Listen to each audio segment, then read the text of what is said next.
Hello বন্ধুরা, good morning. It's Pallavi বিশ্বাস ব্লগের আরও একটি নতুন পর্বে সবাইকে স্বাগত। তো আজকে আমি আমার সকালের কাজগুলো শুরু করছি আর সেগুলোই তোমাদের সাথে শেয়ার করছি, দেখতে থাকো। এখন আমি ছাদে যাব। ছাদে কালকে প্রচণ্ড ঝড় বৃষ্টি হয়েছে, ছাদের অবস্থা দেখো একদম খারাপ। আর সকালে মিকিকেও খেতে দিইনি। আয় কই বাবু, ওই যে আসো আসো, একটা বিস্কুট খাও এখন বাবা, না বিস্কুট খাও। আমি এদিকে জামা কাপড়গুলো ভেজাবো, জল ভরছে আর কিছুটা রোদ্রে দেবো। খুব সুন্দর রোদ উঠেছে। আমার গাছগুলোর অবস্থা দেখি, অ্যালোভেরা গাছটার অবস্থা দেখি। তাও বৃষ্টি হয়ে কিছুটা লাভ হয়েছে, গাছগুলোয় যদি ফুল ফোটে। এমনিতে ফুলের দেখা পাওয়া যায় না, বৃষ্টিটা হয়ে যদি ফুল ফোটে। প্রচণ্ড রোদ্দুর, ক্যামেরার দিকে তাকাতেই পাচ্ছি না। তো চলো আমি কাজগুলো করে নিই, জামা কাপড় কিছুটা রোদে দিই। ওই আজকে আমাদের আবার নিমন্ত্রণ আছে কীর্তন বাড়িতে, ওই জন্য হচ্ছে রান্নাবান্নার ঝামেলা নেই। আলু সিদ্ধ, ডাল সিদ্ধ আর ভাত করব। ওই জন্য ভাবছি কিছুটা কেচে কুচে নিই। আর হচ্ছে জামা কাপড় কিছুটা পরে গেছিলাম, রোদে দেওয়া নেই, রোদে না দিয়ে আমি আবার জামা কাপড় তুলি না। আর সেগুলো করে নিই, দেখতে থাকো, সাথে থাকো। দেখো বন্ধুরা, কী সুন্দর আকাশের রোদ উঠেছে। তা আমি রোদ দেখে সরস্বতী পুজো এই জামা কাপড়গুলো পরে গেছিলাম। তা আমার শাড়িটা, তারপর ছেলের পাঞ্জাবিটা, সমস্ত কিছু আমি ভাবলাম ভালো করে রোদে দিয়ে দিই। রোদ না খেলে না ওই অবস্থায় পাঞ্জাবিতে থাকলে ঘামের গন্ধে জামা কাপড়ে কালো ছিটছিট দাগ হয়ে যায়। তাই রোদে দিয়ে আমি ভাবছি জামা কাপড়গুলো একটু ভিজিয়ে দিই। ছেলের আজকে স্কুল ছুটি, 21শে ফেব্রুয়ারি ভাষা দিবস। তা জামা কাপড়গুলো ভিজিয়ে দিয়ে ওইদিকে ভাত ডাল বসিয়ে এসেছি। ভিজিয়ে দিয়ে কিছু জামা কাপড়, চাদর, অনেক কিছুই জমা হয়েছিল। তা সেগুলো ভাবছি সব ভিজিয়ে টিজিয়ে দিয়ে তারপরে গিয়ে নিচে আবার ভাতটাই করবো। ভাতটা আজকে গ্যাসেই করছি, হালকা করে ছোট করে দিয়ে এসেছি। এদিকে জামা কাপড়গুলো আমার ভিজতে থাকুক, ময়লা কাটতে থাকুক। এবার সঙ্গে সঙ্গে ভিজিয়ে তো কাচা যায় না। আর যেহেতু আজকে রান্নার অত চাপ নেই, সেজন্য কিছুটা কাজ করে নেওয়াও যাবে এই সুযোগে, সেটাই করছি আর কি। তো আমার জামা কাপড় ভেজানো হয়ে গেছে। আর আমার শাড়িটা, ছেলের পাঞ্জাবিটা যেটা তোমার সরস্বতী পুজোয় পরেছিলাম, সেটাও আমার রোদে দেওয়া হয়ে গেছে। এখন ভাবছি মিকিকে কটা আম পাতা পেরে দিই। হ্যাঁ, দিয়ে কি আমের আঠা পরে আমার পা আটকে গেছিলো, দেখি কটা মুকুল এসছে, তো মুকুল বাঁচিয়ে বাঁচিয়ে কটা আম পাতা পেরে দিই। খাও আম পাতা, খাও খাও খাও। খাবে না, ওর মন না মর্জি, খাবে না। এখন বসে আছে, রোদে জামা কাপড়ও মেলে দিয়েছি। এদিকে জামা কাপড় ভিজিয়ে দিয়ে এসে দেখছি নেড়ে চেড়ে ভাতটাও প্রায় হয়ে গেছে। আর ওই পাশে কড়াতে ডাল, আর ডালের মধ্যেই আলু কেটে ডাল আলু সেদ্ধ দিয়েছি, মুসুর ডাল আর আলু সেদ্ধ। যেহেতু নিমন্ত্রণ বাড়ি খিচুড়ি টিচুড়ি খাওয়া হবে, তাই সকালে জলখাবারটা হালকার মধ্যেই করার চেষ্টা করলাম। একটু নুন দিয়ে ডালের সাথে আলু সেদ্ধ দিয়েছি, আর এদিকে ভাত এবার কাঁচা সর্ষের তেল লঙ্কা দিয়ে মেখে খাওয়া হয়ে যাবে। এই সুযোগে ভাবছি ঘরটাকে ডিপ ক্লিন করে নেবো। এই জন্য এসে ওই কী বলে ঝুল ঝাড়ার ঝাড়ু এনে ঘরটাকে ভালো করে যতটা পারেছি ঝুলটা ঝেড়ে নিয়েছি। সেগুলো তো সব সময় হয় না, রান্না বান্না কাজকর্ম থাকে, তার মধ্যে হয়ে ওঠে না এগুলো। এই জন্য আমি এই দিনটা আজকে রান্নার যে এটা তো নেই, এই জন্য এই কাজগুলো করে নেওয়া সম্ভব হচ্ছে। ওই জন্য আমার দুটো ঘর, বারান্দা সমস্ত কিছু ঝেড়ে নিচ্ছি। নিচে যেখানে শ্বশুর শাশুড়ি থাকে সেগুলোও ঝাড়ি। এবার একদিনে তো সম্ভব হয় না, ওগুলো আরেক দিন করবো। খাটে উঠে চারিদিকটা ঘুরে ঘুরে ঝুলটাও ঝেড়ে নিচ্ছি। ঝুলটা না ঝেড়ে নিলে হবে না, এই আর কি। এইবার দেখো আমার মানে টেবিল, জামা কাপড় রাখি যেগুলো, কী অবস্থা, ওগুলোও গুছিয়ে নিলাম। এই যে সব গুছিয়ে নিয়েছি, একবারে সব গুছিয়ে নিয়েছি। এইবার হচ্ছে চাদরটা পাল্টাবো, আর বালিশের কভার টভারগুলো পরে চাদরটাও কেচে দেবো। চাদর বালিশের কভার টভারগুলো আজ আর রোদে দিলাম না, আরেকদিন বালিশ টালিশগুলো রোদে দেবো। তা ঝুল টুল ঝেড়েছি, এখন বিছানাটা ঝেড়ে নিলাম।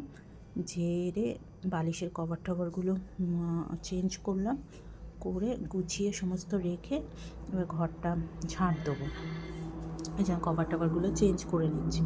আমার তো আমাদের তো হাইওয়ে 34 নম্বর হাইওয়ের পাশে বাড়ি, কথা ভয়েস রেকর্ডিং করতে করতেও মানে ভয়েস ওভার দিতে গেলেও গাড়ির আওয়াজ পাওয়া যাবে, কারণ প্রত্যেকটা মুহূর্তে গাড়ি, আর আমার একদমই রাস্তার কাছে বাড়ি, প্রত্যেকটা মুহূর্তে গাড়ির শব্দ শুনতে পাবে। একটু মানিয়ে নিও তোমরা, এই আর কি। ও বালিশের কভার টভার করে নিচ্ছি, গুছিয়ে নিচ্ছি। গুছিয়ে নিয়ে আমি এবার যাব এতে ঘরদোরগুলো ঝাঁট দেবো, দিয়ে মুছবো। মোছাটা আর আজকে তোমাদের সাথে শেয়ার করতে পারবো না, ঘরদোর ঝাঁট দেওয়াগুলো শেয়ার করে নিই। এমনি মোটামুটি হয়ে গেছে। এক ফাঁকে গিয়ে ওরা টিফিন খেয়ে নিয়েছে, আমার ভাত ডালে সমস্ত কিছু হয়ে গেছে, ওদের টিফিনও খাইয়ে দিয়েছি, ভাত ডাল সমস্ত কিছু হয়ে গেছে। ব্যাস, আমার বিছানাটাও গোছানো প্রায় কমপ্লিট। এবার টেনে টুনে একটু পরিষ্কার করে ঝেড়ে রেখে দিলেই হয়ে যাবে।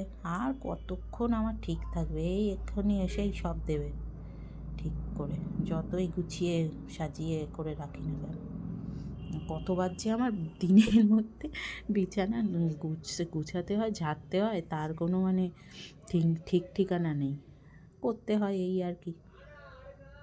যে ছেলের স্কুল ছুটি, ও খেলে বেড়াচ্ছে, আমি সেই সুযোগে কাজগুলো করে নিচ্ছি, করে তারপরে যাব অন্যদিকের কাজে।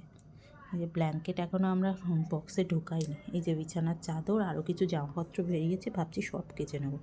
এবার যেহেতু ঝুলঠুল ঝরেছি, ঘরের মধ্যে নোংরা হয়েছে, ঘরটা না ঝাড় দিয়ে তো মোছা যায় না, ওই জন্য ভালো করে ঝাঁট দিয়ে নিলাম ঘরটা।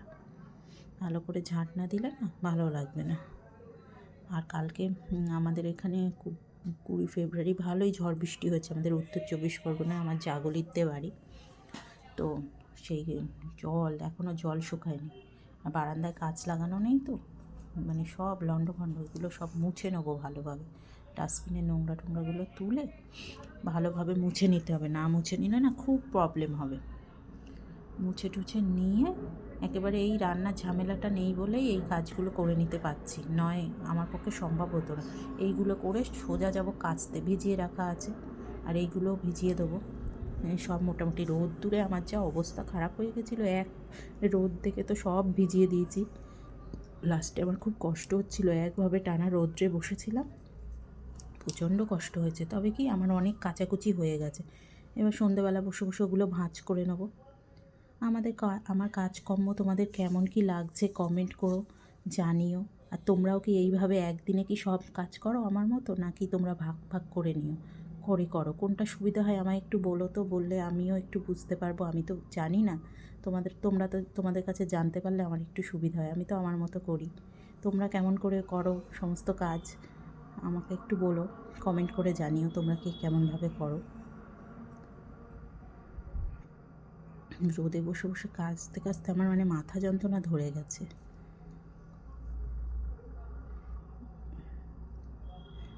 তার মধ্যে জলটা পড়ছে মানে একদম উপরে, তো জলের বেগটা একটু কম থাকে, টির করে জল পড়ছে, খুব অসুবিধা হচ্ছিল। কিন্তু তাও কাচতে হবে, আর যেহেতু সময় আছে কেচে নিচ্ছি। ওই জন্য একদিকে জল নিচ্ছি, ওইদিকে জল খুলে দিয়েছি, জল ভরছে, আর আমি এই দিকে কেচে যাচ্ছি।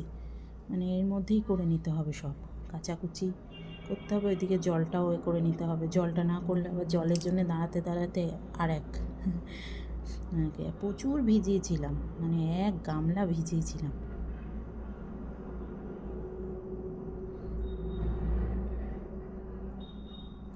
মোটামুটি কেচে ফেলেছি, এবার সাদা জামাগুলোই নীল দিতে হবে, তার জন্য জল আলাদা করে রাখছি। আর বালিশের কভার টভার এগুলো তো অন্য মানে রঙিন জামা, এগুলো আলাদা আলাদা করতে হবে। তোমাদের দাদা ভাইয়ের একটা প্যান্টও ভিজেছিলাম, মোটা জিন্সের, বাবা এটা কাচতে কাচতে আমার অবস্থা খারাপ হয়ে গেছে। প্রথমে তো একটুখানি আছাড় দিয়ে রেখেছি, কিন্তু পরে আবার আমি অফ ক্যামেরায় কেচে নিয়েছিলাম ভালো করে।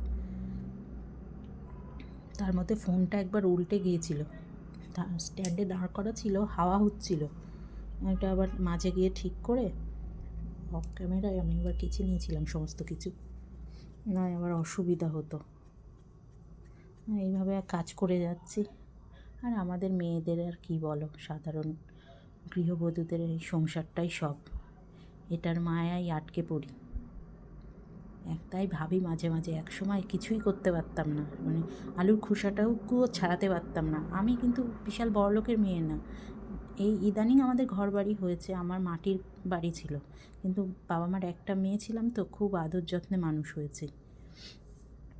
কিন্তু এখন সংসারে এসে এই 10-12 বছরে সব শিখে নিয়েছি, মানে কিছু আর আমার শিখতে বাকি নেই। রান্নাবান্নার দিক থেকে মানে আমাদের সাধারণ মধ্যবিত্তদের ঘরে যেটুখানি যা প্রয়োজন মোটামুটি সব পারি, অসুবিধা হয় না।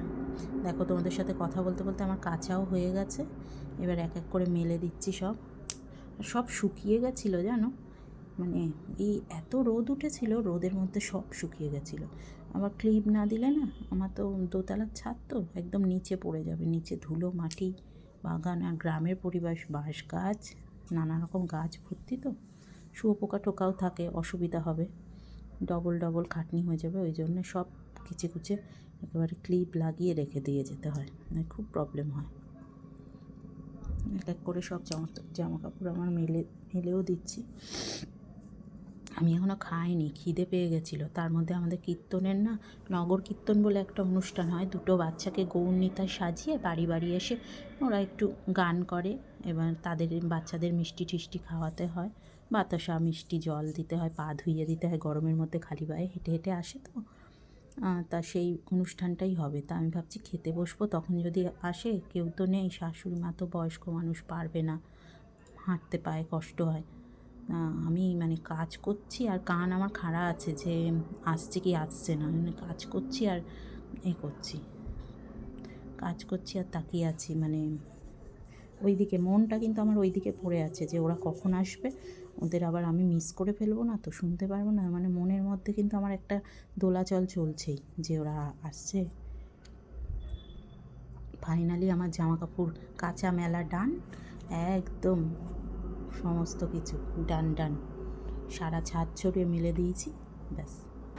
টিফিন খাওয়ার মতো ভাত, ডাল, আলু সিদ্ধ হয়ে গেছে। ছাদে অনেক কাছাকাছি করেছি তো, খুব কষ্ট লাগছে, তাই একটু ফ্যান চালিয়ে বসলাম, 2-5 মিনিট বসে তারপর আবার যাব নিচে। তো দেখতে দেখতে আমাদের গৌরনীতাইও চলে এলো, গৌরনীতাই চলে এসছে। এবার ওদের পা ধুইয়ে দিতে হবে, একটু মিষ্টি বাতাসা জল দিতে হবে, রোদের মধ্যে হেঁটে হেঁটে আসছে তো বাচ্চাগুলো, তো আমি বাতাসা জল নিয়ে গেলাম, আগেই পা ধুইয়ে দিয়েছি। আর আমার ছেলেকে বলছি একটু ভিডিও কর, ওদের দিয়ে ওদের একটু দক্ষিণা দিতে হয়। দিয়ে ওরা চলে যাচ্ছিলো, আমাকে আবার কিছু পুচকি গালের মধ্যে আবির লাগিয়ে দিলে, বলছে কাকিমা আসো তোমার গালে আবির লাগিয়ে দিই, আমি দাও। তো এইভাবেই আজকের দিনটা আমার কাটলো। আমার ভিডিও তোমাদের কেমন লাগে জানিও প্লিজ, আর আমার চ্যানেলটা প্লিজ সাবস্ক্রাইব করো, আমার পাশে থেকো। আজ এই পর্যন্ত, টাটা, ভালো থেকো।